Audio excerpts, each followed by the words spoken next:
দেখুন, সুপ্রিম কোর্টের রায়ের পরে হাইকোর্টের যে অন্যরকম কিছু বিবেচনা হতে পারে সেটা আমাদের ধারণা ছিল না।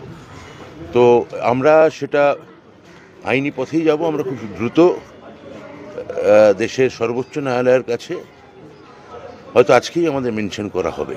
আর যে ক্যাপ, যেটা অভিন্ন পোর্টাল, সেটার ভর্তির এটা খুব দ্রুত হবে, খুব দ্রুত। এইটার জন্য একটা জট হলো এই হাইকোর্টের এই রায়ের জন্য, কিন্তু এটা আমার মনে হচ্ছে খুব দ্রুত আজকালের মধ্যেই সমাধান হবে। Hi everyone, welcome back to the Bong academy YouTube channel. আমি তোমাদের সৌমেন দা। তো বন্ধুরা, আশা করি তোমরা প্রত্যেকেই শিক্ষামন্ত্রীর কথা তোমরা শুনতে পেলে, এবং তিনি যে বিষয়টা বললেন যে আবারও কিন্তু জট বাঁধলো ওবিসি নিয়ে, অর্থাৎ এর আগে যেমন পরিস্থিতি ছিল ঠিক তেমনই পরিস্থিতি কিন্তু সৃষ্টি হলো। কলকাতা হাইকোর্ট যে রায়টা দিয়েছে জয়েন্টের ফল নিয়ে, ঠিক আছে, তোমাদেরকে দেখাচ্ছি, পুরো বিষয়টা দেখাচ্ছি। তো আবারও জট বাঁধলো কিন্তু তোমাদের ওবিসি কেস নিয়ে। ওবিসি কিন্তু ম্যাটারটা পুরোপুরি ক্লোজ হয়নি, এটুকু তোমাদেরকে ক্লিয়ার অ্যান্ড কাট বলে দিতে চাই। ওবিসি ম্যাটারটা ক্লোজ হয়নি, হাইকোর্টকে কিন্তু তোমার আবার পুনরায় কেসটা ঠেলে দিয়েছে। তো হাইকোর্ট কিন্তু ডিসিশন নেবে এখন। তো এই নিয়ে কিন্তু জয়েন্টের ফল নিয়ে কিন্তু আবারও কলকাতা হাইকোর্টের তরফ থেকে বলা হয়েছে 2010 সালের আগে যে ওবিসি ছিল সেই অনুযায়ী জয়েন্টের ফল প্রকাশ করতে হবে, সেটাও তোমাদেরকে দেখাচ্ছে। এবং শিক্ষামন্ত্রী যেটা বলেন, আবারও শিক্ষামন্ত্রী বললেন কিন্তু ওবিসি নিয়ে তারা সুপ্রিম কোর্টে যাচ্ছে। আবারও নিয়োগ প্রক্রিয়া থেকে শুরু করে ভর্তির প্রক্রিয়া কিন্তু একটু হলেও থমকে যাবে। এবার সুপ্রিম কোর্ট কী বলবে সেটা সুপ্রিম কোর্টের ব্যাপার, ঠিক আছে। আবারও আবারও কিন্তু রাজ্য সরকার সুপ্রিম কোর্টে গেল, এবং কলকাতা হাইকোর্ট কী বলেছে তোমাদেরকে জাস্ট আমি দেখাচ্ছি। তো আবারও কি তাহলে তোমাদের নিয়োগ প্রক্রিয়া থেকে শুরু করে সমস্ত কিছু আবার কি থমকে যাবে, সমস্তটাই তোমাদেরকে দেখাচ্ছি, জাস্ট তোমরা একবার দেখো। তার আগে চ্যানেলে যদি নতুন হও অতি অবশ্যই চ্যানেলটাকে সাবস্ক্রাইব করে পাশে থাকা বেল আইকনটাকে প্রেস করে দেবে। যখন আমি নতুন ভিডিও আপলোড করবো তার নোটিফিকেশন সর্বপ্রথম পেতে অতি অবশ্যই চ্যানেলটাকে সাবস্ক্রাইব করে দেবে। তোমার আনন্দবাজার পত্রিকাতে প্রকাশিত হয়েছে, তোমরা এখানে দেখতে পাচ্ছ, তোমাদেরকে যেমনটা দেখালাম।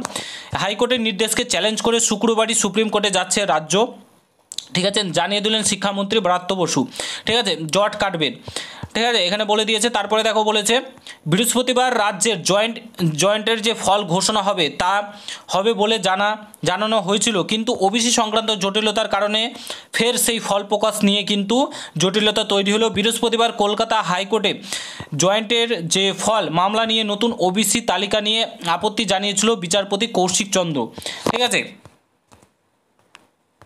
কলকাতা হাইকোর্টের নির্দেশে পশ্চিমবঙ্গে রাজ্যের জয়েন্টের যে ফল প্রকাশের জট পেয়ে গেছে আবারও, ঠিক আছে। এবার ওবিসি তালিকা নিয়ে কলকাতা হাইকোর্টের নির্দেশকে চ্যালেঞ্জ করে রাজ্য সরকার সুপ্রিম কোর্টের দ্বারস্থ হতে চলেছে বলে জানিয়ে দিলেন শিক্ষামন্ত্রী ব্রাত্য বসু। সুপ্রিম কোর্টের রায়ের পর হাইকোর্টে অন্য কিছু বিবেচনা করতে পারে তা আমাদের ধারণার মধ্যে ছিল না, যেমনটা তোমাদেরকে ভিডিওতে দেখালাম। আজকেই আমরা সুপ্রিম কোর্টে জানাবো, ঠিক আছে।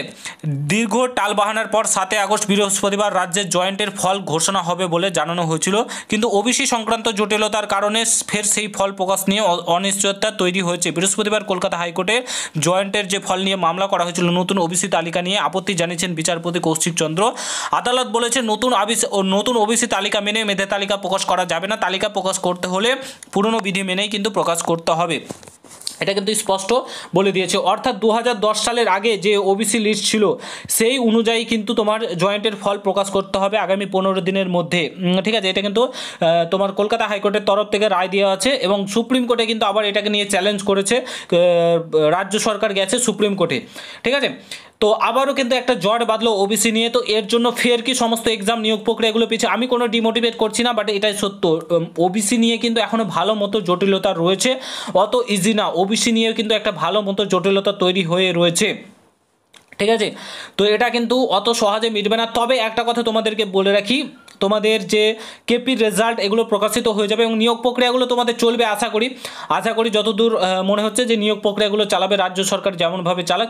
তবে ওবিসি যদি পুরোভাবে ক্লিয়ার না হয়, ওবিসি যদি পুরো ক্লিয়ার সমাধান না হয়, তাহলে কিন্তু তোমাদের নিয়োগ প্রক্রিয়া থমকে যাবে। আমি এটুকুন তোমাদেরকে বলছি, তোমাদের সমস্ত কিছু হয়ে যাওয়ার পরেও তোমাদের কিন্তু জয়েনিং হবে না, এটুকুন আমি তোমাদেরকে বলে দিচ্ছি। কারণ ওবিসি জট যদি রাজ্য সরকার না কাটায়, এইভাবে রেখে দেয়, তাহলে কিন্তু আবারও কিন্তু রাজ্য সরকার প্রবলেমের মধ্যে পড়তে চলেছে।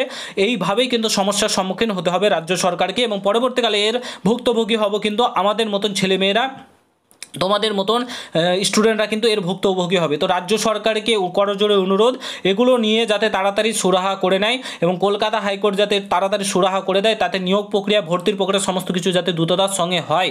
এবং যাই হোক 140টি জনজাতিকে নিয়ে ওবিসি হোক কিংবা পুরনো তালিকা নিয়ে যেটা হোক, একটা করেই কিন্তু রাজ্য সরকার যাতে এগোতে পারে, নিয়োগ প্রক্রিয়াগুলো করতে পারে, তার দিকে আমরা চেয়ে রয়েছি। ঠিক আছে, তো সবচাইতে বড় প্রশ্ন, তোমাদের যদি এটার যদি প্রভাব না পড়ে তোমাদের নিয়োগ প্রক্রিয়ার ওপর, তাহলে তোমাদের নতুন যে notification WBSSC group C group ডির এই সপ্তাহে তোমাদের কিন্তু প্রকাশিত হতে চলেছে।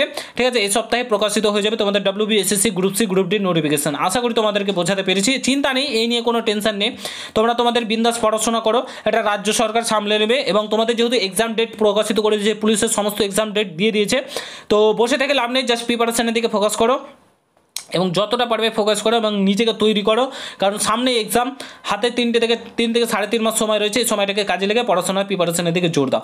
আশা করি তোমাদেরকে বোঝাতে পেরেছি। যদি কোনো প্রশ্ন থাকে অবশ্যই কমেন্ট বক্সে জানাতে ভুলবে না। দেখা হচ্ছে নতুন ভিডিওর সঙ্গে। ভালো থেকো, সুস্থ থেকো, গুড বাই, জয় হিন্দ, বন্দে মাতরম।